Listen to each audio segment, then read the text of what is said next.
In today's video, I'm going to give you 6 ways to measure your progress when studying English, especially if you're an intermediate English speaker or better.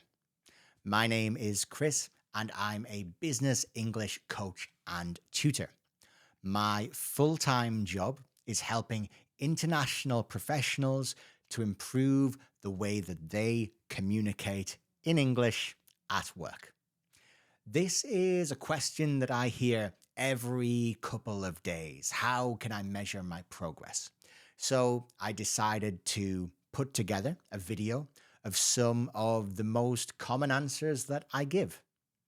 Let's get started with method number 1. Number 1 is to choose an open question and answer it regularly, either by writing or speaking, depending on what you want to improve most. This could be a question like, what was the best part of your week? Or maybe, what has been the most interesting news story this week? Answering your question regularly, perhaps every week or every month, depending on how quickly you're hoping to improve, can help you to see your progress. A lot of people use a similar system when they go to the gym. You take photos of yourself before you start lifting weights or working out, and then again a couple of months into your training plan. Or maybe with running, you might compare the speed of your current runs to older ones. By reading or listening to recordings of yourself speaking at regular intervals in the past, you can hear how your English is improving. One important idea here, and something that I encourage all of my coaching and tutoring students to do, is to find reasons and excuses to use the vocabulary or grammar and sentence structures that you've been learning recently. Getting specific and focusing on these new things is the key to improving. I actually have another video talking about how to use this idea of specificity and really focusing on new ideas to make sure you're improving quickly. And I will link that in a card. Where is it? Up here. I'll put that in a card up here. Okay, our second idea is to take a multi-level English test. Taking tests and getting grades is something that we get used to when we're in school and university. We know how well we're doing because someone tells us our grade. Maybe we get 85% on a test or a B plus. However, when you're self-studying, this is not so easy to find, especially as adults. We rarely get this kind of very specific idea of how we're progressing in life. There are 2 types of English tests, generally speaking. These are specific level and multi-level. A specific level test is pass or fail. Let's say, for instance, that you take a Cambridge B2 level test. If you pass it, then congratulations, you have B2 level English. But if you fail it, then you have no new information other than the fact that you are not a B2 level speaker. Similarly, if you pass it, you have no idea if you're a C1 level speaker or maybe even C2. Therefore, a great challenge is to take a multi-level English test. I've worked with hundreds of people in one-to-one classes to help them achieve great scores on the IELTS test. And that's the test that I personally recommend people take. This is for a few reasons. Firstly, on the IELTS test, you can score anywhere from 0 to 9 in 0.5 intervals. That means there are 17 different levels to pass through. There's no such thing really as passing or failing this test, only better and worse. So it gives you a really good idea of your level. Secondly, it tests all four skills and gives you an individual score, again from 0 to 9 for each, which gives you even more granular information. Let's put a definition of granular up there. Also, the IELTS test is one of the most recognized English language tests around the world. So, if you ever need to prove your English level when applying for a job, a visa, or a university course, then this will likely be suitable, especially in Europe and the UK. Before we move on, just a quick reminder that if you want to book some time with me to improve your English or maybe to prepare for the IELTS test, then you can click the link down in the description or in the pinned comment.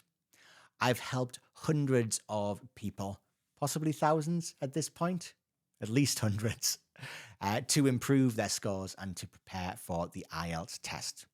And I've helped thousands of people to generally improve the way that they communicate at work in English. So feel free to book some of my time. I look forward to meeting you. And for now, let's move on to method number 3.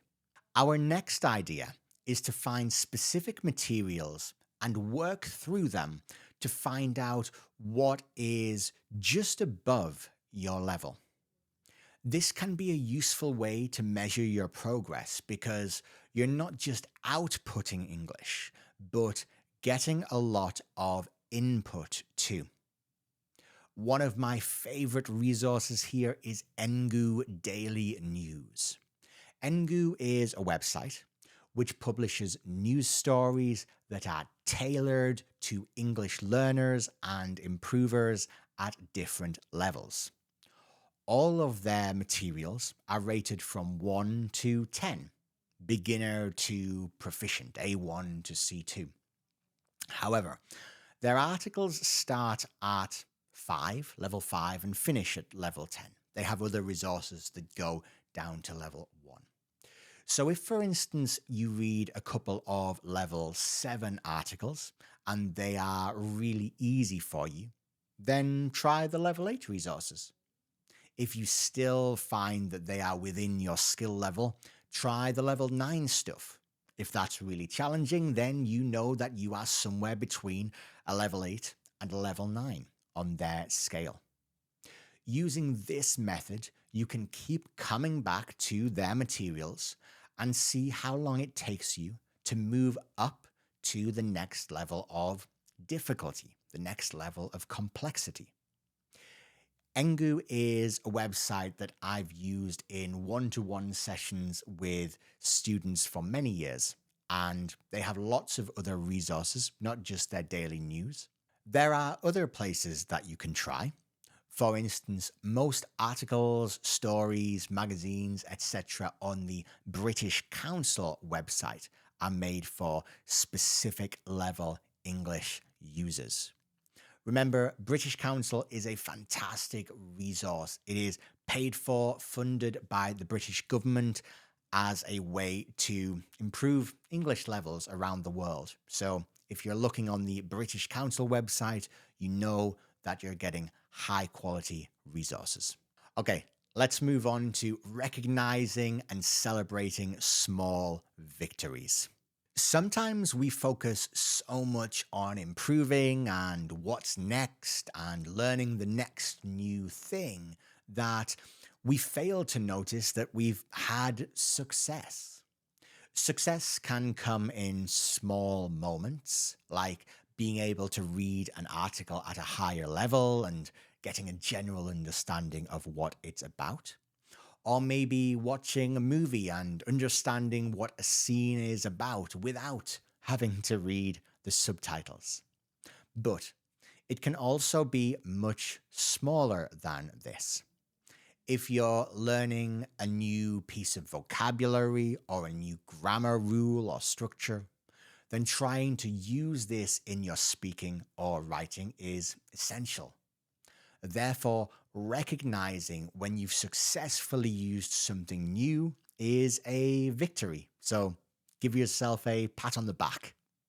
We'll put that vocabulary here too. Give yourself a pat on the back.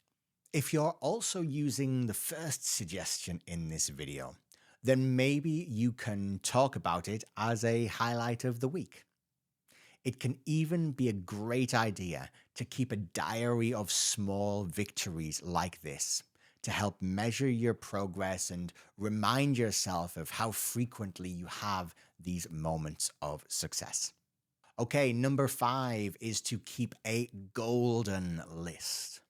A golden list is a method of remembering new vocabulary based around a physical notebook. If you're anything like me, you love physical notebooks, but often struggle to find a reason to use them. Stationery shops. I just love going to stationery shops.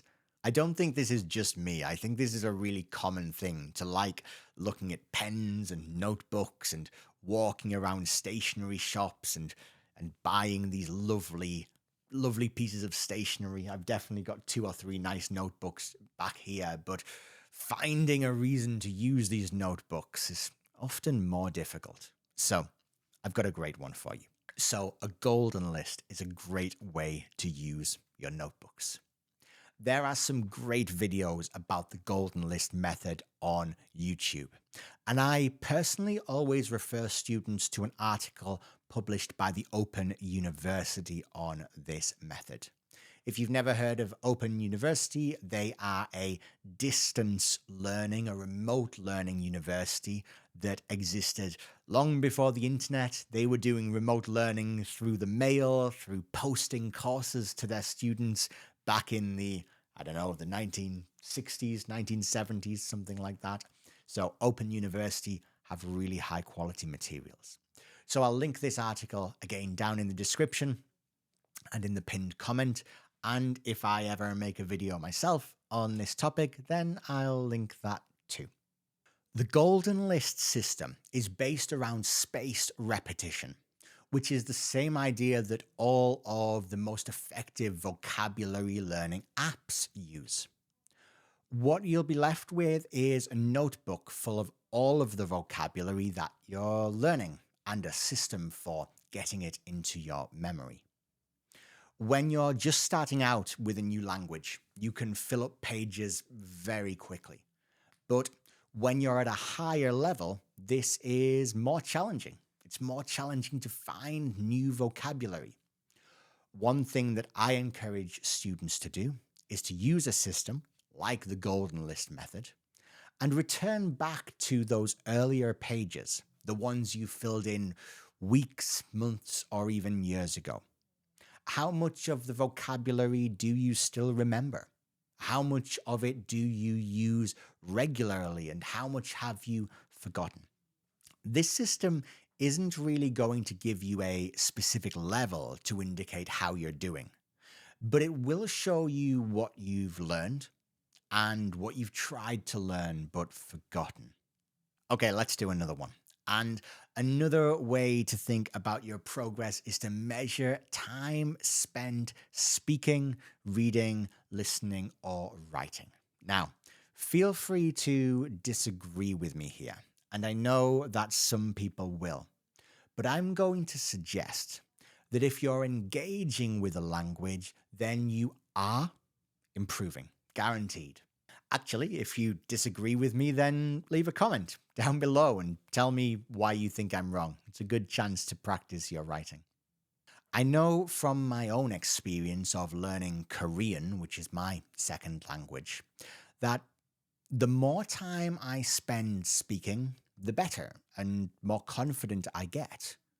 I work with a lot of people who tell me that the only time they spend working on their English is on their video call sessions with me, their coaching and tutoring sessions with me, which is great. But if that limited amount of time speaking is what you're getting, then It's also going to limit your progress. Incidentally, if you don't have many opportunities to speak English with other people, then it can be really helpful to build a speaking practice routine on your own. And again, I'll link a video there, up here.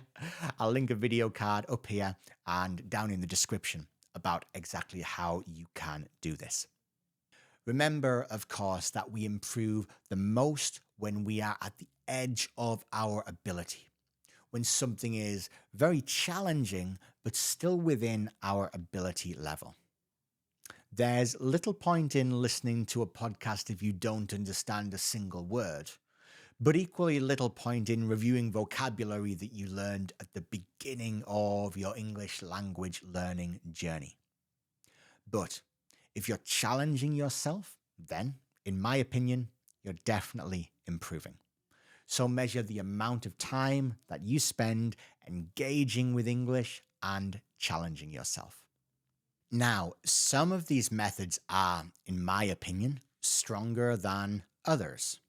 Taking an IELTS test is probably the most popular option here, but also the most expensive. You do have to pay for those tests.